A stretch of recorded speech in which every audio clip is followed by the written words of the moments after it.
네, 이번에는 윤석열 캠프로 가겠습니다. 어제 법원에서 윤석열 당시 검찰총장에 대한 정직 2개월의 징계는 정당했다는 판결이 나왔고요. 이거를 비롯해서 여러 가지 현안이 좀 쌓여 있는데 이에 대한 캠프 입장 좀 들어보도록 하겠습니다.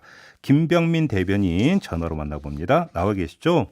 예, 안녕하세요. 반갑습니다. 네, 본격적인 질문 들어가기 전에 예. 5명 대변인이 우리 김병민 대변인 한 분으로 그러니까 그 정리가 됐던데요. 예, 맞습니다. 축하를 네. 드려야 되는 겁니까? 위로를 드려야 되는 겁니까? 일이 조금 많은 상황이긴 합니다. 예. 여튼 저희가 그 4명의 후보로 압축이 되면서 한 20여일 정도 굉장히 음. 바쁜 경선 일정을 보내야 되는데요. 네. 아무래도 그 메시지가 조금 일원화될 필요도 있다는 판단이 들고 네. 또 기존에 계셨던 대변인들께서 방송 활동을 굉장히 적극적으로 하셨던 분들입니다. 뭐 그렇죠. 네. 김용남 의원님 같은 경우도 우리 김종배 시선 집중에 나와서 또 적극적인 활동을 하신 바 있고요. 네. 나가서 언급하는 과정들이 음. 공보 특보로서 조금 더 편안하게 말을 하고 음. 적극적인 후보에 대한 홍보 활동을 하게 된다면 네. 이런 내용들이 캠프 전체에 더 활기를 불러일으킬 수 있기 때문에 네. 일부 역할 조정들이 있었습니다. 알겠습니다. 이제 유일 대변인이신데 이제 부탁의 말씀 한 말씀 잘 그러니까 부탁드리겠다는 말씀 먼저 드리겠습니다. 인터뷰를 부탁드리는 입장에서. 제가 잘 부탁드리겠습니다. 알겠습니다. 좀 현안에 대한 입장 좀 여쭤볼게요. 일단 예, 간단하게 이거부터 좀 여쭤볼게요. 조금 전에 국민대 교수 한 분하고 인터뷰를 했는데 예, 김건희 씨 논문을 둘러싸고 좀 국민대 교수 사이에서 좀 약간 몸살이 있었습니다. 이제 뭐 예. 캠프 쪽에서 한번 좀 지켜보셨을 텐데 혹시 김건희 씨가 이거에 대해서 뭐 입장을 밝히거나 이럴 여지는 전혀 없는 겁니까? 대학에서 어쨌거나 진행되고 있는 문제가 아니겠습니까? 네, 그래서 오늘 이 김종배 시선 집중 인터뷰 내용에서 같이 얘기하겠다는 많은 주제들 중에 사실은 김건희 교수에 대한 논문 문제는 전혀 없었던 상황인데요. 네, 일단은 그 대통령 선거를 앞두고 진행되고 있는 음, 여러 내용들에는 정치적 중립, 형평성들이 좀 같이 맞춰져야 된다고 봅니다. 네, 대통령 후보자가 결혼하기 전에 일어났던 이제 배우자의 일, 논문에 관련된 일들이 굉장히 다각도로 부각이 되고 있는데요. 음, 마찬가지로 연구 윤리에 관한 전체적인 도덕성과 이 윤리 기준들을 드높이려면 음, 이재명 지사는 이미 여권의 대통령 후보로 확정이 된 사람 아닙니까? 네, 네, 네, 예, 이재명 지사의 논문 표절에 관련된 얘기들에 대해서도 음, 형평성 있게 좀 나왔으면 좋겠다는 생각이 들고요. 네, 일단은 이 내용들은 대학에서 진행되고 있는 일이니만큼 거기에 대한 상황을 좀 지켜보고 있습니다. 제가 이 질문을 드린 취지만 좀 잠깐 한 번만 더 좀 보태면 지금 예, 이재명 후보와 이제 공평성을 말씀하시는데 이재명 후보 같은 경우는 인정을 했잖아요. 그래서 네, 일단 그 진위 논란 자체가 전개가 안 되고 있는 거에 반해서 이 문제는 표절이냐 아니냐는 논란이 진행이 되고 있는 문제가 하나가 있는 것 같고요. 또 한 예, 가지는 이제 결혼 전 문제라고 하는 것은 충분히 알겠으나 만약에 윤석열 후보가 대통령에 당선이 되신다면 김건희 씨는 이제 영부인이 되시는 분이잖아요. 그렇기 예. 때문에 이걸 전제로 해서 이 문제가 제기가 되고 있는 것 같거든요. 그래서 좀 캠프 입장이라도 좀 나와야 되는 거 아니냐는 이야기가 따라붙는 것 같은데. 예.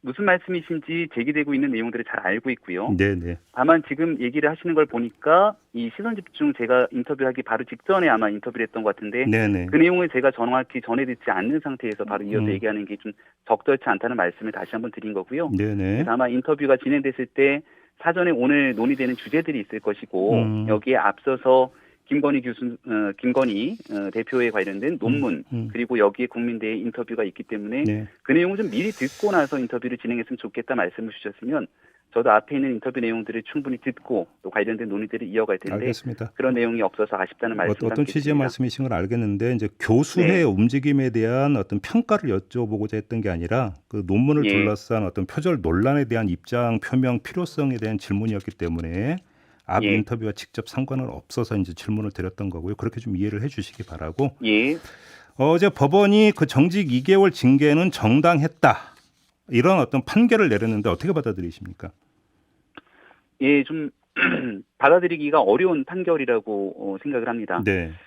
이미 두 차례 가처분 재판이 있었고 여기서 법무부 징계는 절차나 내용이 부당하다 이렇게 판결이 있었음에도 음흠. 1심 재판부가 이를 손바닥 뒤집듯이 완전히 뒤집었기 때문에 네. 구경하기 어려운 판결로 납득할 수 없다는 게 캠프 입장이고요. 음.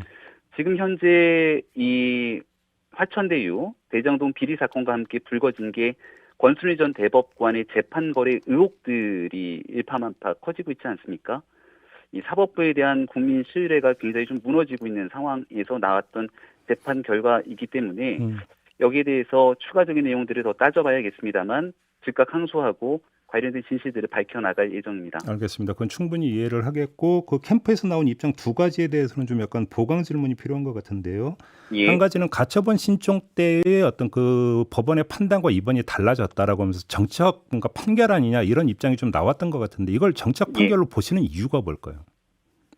앞서 설명드렸던 것처럼 1심 재판부의 판결이 네. 두 차례 가처분 재판에서 나왔던 내용들과 너무나 상이하게 다른 판결문이 나왔다 이렇게 볼 수밖에 없는데요. 네.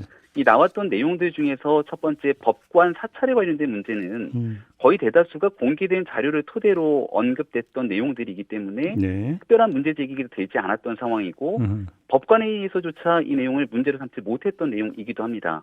그리고 두 번째 채널A 사건 같은 경우에서도 도저히 납득하기 어려운 이유 중에 하나가 감찰이 아닌 이보다 훨씬 더 강력한 수사가 필요하다고 판단됐기 때문에 당시 모든 사건에 대해서 윤석열 총장이 중앙지검에 수사를 지시한 바가 있었죠. 근데 이 감찰 방해 등에 대해서는 일부 추미애 라인이라고 불릴 수 있는 검사들의 편향된 증언만에 기대해서 판결을 내린 것이 아닌가 싶은데요.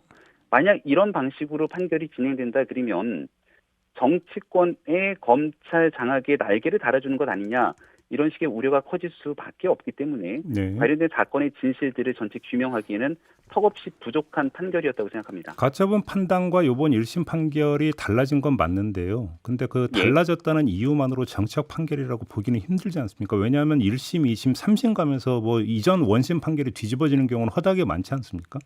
예, 맞습니다. 예. 그래서 그 1심의 재판 결과와 또 2심에서의 재판 결과가 분명히 다르게 나타날 수가 있겠는데요. 네. 앞서 설명드렸던 가처분 신청의 판결과 1심의 판결이 달랐다는 지점들을 먼저 짚으면서 그 뒤로 말씀드렸던 여러 가지 내용들 때문에 실제 1심 재판 결과가 있는 사실에 근거한 판단보다는 오히려 편향된 주장에 근거한 정치적 판결의 가능성이 훨씬 더 높다는 게 캠프 측의 입장입니다. 그러니까 이제 사실 판단이 달라졌다는 점을 좀 강조를 하시는 거잖아요, 대변인님께서. 사실 판단이 달라졌던 게 첫 번째고요. 네. 두 번째는 달라진 판결에 대해서 거기에 납득할 만한 근거들이 나와야 될 텐데 그 납득할 만한 근거들이 충분히 나타나지 않았다는 점을 짚고 있습니다. 알겠습니다. 근데 지금 제가 말씀드리고 싶은 1심과 2심 같은 뭐 대법원에서의 판단은 주로 법리 판단이긴 합니다만 1, 예. 2심 판단은 주로 사실 판단이잖아요. 근데 예, 맞습니다. 1심과 2심이 달라지는 경우도 많다. 이 점만 좀 다시 한번 말씀을 드리겠고요.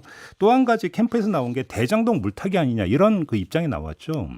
예. 어떤 차원에서 그렇게 보시는 거예요? 이 지금 나타나고 있는 판결 자체가 일단은 총장직의 사퇴이기 때문에 재판 결과가 사실 아무런 실효적 영향을 미치지는 않는 내용임에도 불구하고 네. 이 판결의 내용들이 다분히 정치적인 모습들이 많다 이렇게 저희는 판단을 하고 있습니다. 앞서 설명드렸던 것처럼 지금 권순일 전 대법관에 관련된 문제들이 일파만파 커지고 있지만 여기에 대한 강제 수사 제대로 들어가고 있지 않습니다. 네. 속된 말로 재판 거래 의혹들이 굉장히 심증을 더 굳혀가고 있다 이렇게 볼 수가 있는데요. 이 문재인 정부 들어서도 사법부의 문제를 강하게 질타했던 기억들을 아마 다들 갖고 계실 거라고 봅니다. 이 대장동으로 일어났던 문제들이 결국 사법부의 신뢰들을 떨어뜨리고 있는 가운데 이 내용들이 오히려 윤석열 후보에게 매우 불리한 재판 결과가 나타나면서 오히려 대장동으로 인한 시선들을 이 재판 결과로 물타기하는 것 아니냐 이런 주장 충분히 가능하다고 생각합니다. 조금 전에 대변인께서 이제 실익을 언급했으니까 궁금한 대목이 하나가 있는데요. 이제 그 윤석열 후보께서 이제 가처분 인용을 끌어내지 않았습니까 법원으로부터. 예. 그리고 이제 총장직에서 사퇴를 했기 때문에 징계부여 소송이 사실은 실익이 별로 없음에도 불구하고 소취하를 안 했거든요. 예. 왜 그때 소취하를 안 했었을까요? 관련된 내용들이 진실을 밝히는 것이 중요하다고 생각했고요. 네. 그리고 앞서 말씀을 드렸던 것처럼 만약에 추미애 전 장관 시절에 검찰총장 법으로 임기 2년이 규정되어 있는 검찰총장을 징계로 찍어낼 수 있다는 선례가 남게 된다면 정치권역에서 얼마든지 검찰을 장악할 수 있다고 하는 그 어두운 시도에 날개를 달아줄 수 있다 이렇게 판단이 되었던 겁니다. 알겠습니다. 윤 후보가 검찰총장직을 개인으로서 그만둘 수는 있는 거지만 관련된 일들이 두 번 다시 재발되지 말아야 되기 때문에 사법적인 판단을 통해서 관련된 내용들을 분명히 짚어야 된다는 생각이 듭니다. 알겠습니다. 다른 이야기로 좀 넘어갈게요. 예. 그 윤석열 후보의 발언, 정권 교체는 둘째 문제고 이런 정신머리부터 바꾸지 않으면 우리 당은 없어지는 것이 맞다라는 발언이 지금 후폭풍을 몰고 오고 있는데요. 상대 진영에서는 뭐 오만 방자하다, 당원 모독이다 이런 식으로 아주 격렬하게 반응하고 있는데 일단 윤석열 후보의 발언 취지를 어떻게 이해를 해야 되는 겁니까? 예, 제주도에서 있었던 발언이고요. 네. 그리고 우리 당원들 중에서도 윤석열 후보를 지지하면서 같이 합류하기로 했던 그 임명장 수여에서 나왔던 발언입니다. 말 그대로 핵심적인 관계자들과의 이 대화 내용이었다는 건데요. 당의 과감한 변화와 혁신을 강조하면서 나왔던 얘기입니다. 이번 경선 과정을 거치면서 정권 교체를 염원하는 국민과 당원의 목소리를 종합해 보면 화천대유, 대장동 개발 비리라는 초유의 사태가 발생했는데 야권이 똘똘 뭉쳐서 진실도 밝히고 또 정권 교체에 대한 국민의 요구를 받들어야 하는 것 아니냐 이런 목소리가 상당합니다. 예. 그런데도 이 지역적인 문제로 상대 후보를 끌어내리기 혈안이 돼 있는 모습들에 대한 당원들의 비판이 쏟아지고 있는 현실을 지적한 것이고요.